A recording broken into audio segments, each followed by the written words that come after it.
Polynesians are built for football, and their impact on the sport, despite there only being around 300,000 in the States, is huge. They're big and fast. And that's like the perfect fit for football. Generally, Polynesians are really passionate people, very loyal. So they take that passion into, the core values, that's in the home, which is their faith, family, and culture. So here at Oklahoma State, really, it's the same values. Vili Lavini came in his freshman year with Ofa Hautau with the goal of starting a Polynesian group. This year, Oklahoma State has 4 Tongan and Samoan players, plus Benny, who's native to the islands. The group is important because of the cultural emphasis on family, and no one values that more than Vili Lavini.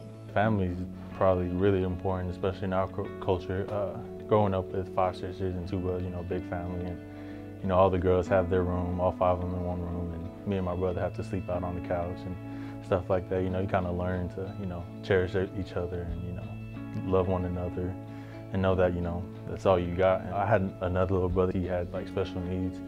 We had like some caregiver, I guess you can say. She came over and, tried to teach him little things, play with toys and take care of him. I was always there watching, me being a little kid, I was just being nosy and watching them and playing with his toys too, his little kid toys, and just watching her and, what she's doing. And then after she'd leave, I'd keep playing with his toys with him, and, my mom would then take him away, taking care of him. But he passed away and was just sick, and he had pneumonia, and I still remember that day we rushed to the hospital, and I was, me being little, I was confused. I was like, well, I don't know what was going on. My mom just got us all in the car, we went to the hospital. It was Martin Luther King Hospital in California.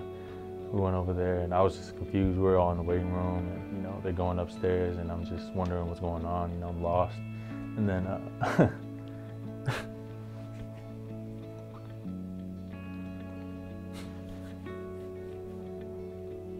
What was that like for 6-year-old Vili? I was confused and lost at the time. I didn't know what was going on, and we went upstairs, and I just see my mom crying. And I see him laying there. I'm just, I just remember that day so vividly. It's just upsetting. How much is he still with you, even today? Every day, every time I usually take summers to go out to visit my sisters, and every time I'm out there in California, I always make a trip up there to a cemetery, visit him. We used to go there every day after school when we stayed in California. Me and my whole family, my mom would just drive us up to the cemetery. We'd just hang out there for about an hour, just playing over there.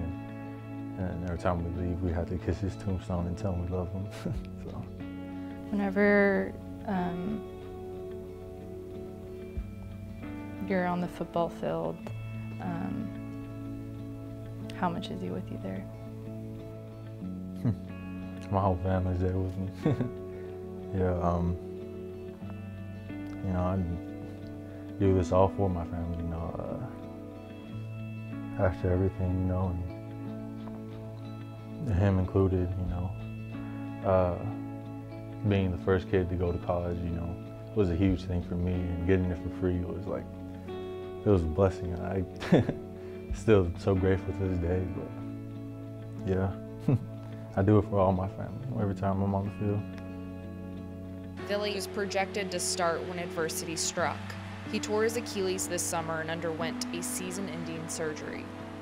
Of course, when it first happened, it was devastating. I already knew as soon as it happened, like that's the season for me. So it's kind of heartbreaking.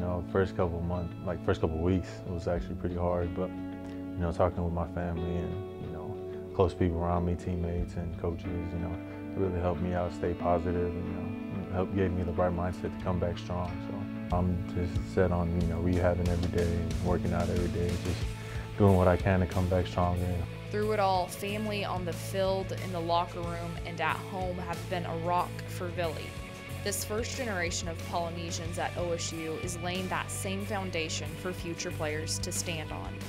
It's really cool, honestly, to be part of the first generation, getting to college, and not only me, Malte Jr., it's just setting the way for all the younger ones back at home, and letting them see a positive example so they can follow our footsteps. And if they ever have questions, we know we've been through it, so we can like provide guidelines, provide help for them, so they understand where you come from. They know that our parents, you know, they came straight from the island, so you know their journey here wasn't easy either. So we all understand, you know, the struggle. We know each other, you know what we've been through, and it's good to have, it's good to have that connection. We came here for an opportunity at a better life.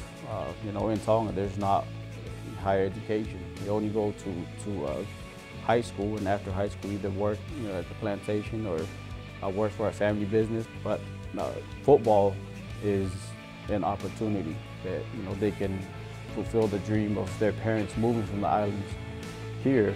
Sacrificing so much to have a better life, and football is represents that better life for them. And Coach Gundy, he's really excited about that, and he looks forward to having that pipeline of those Polynesian players come through here.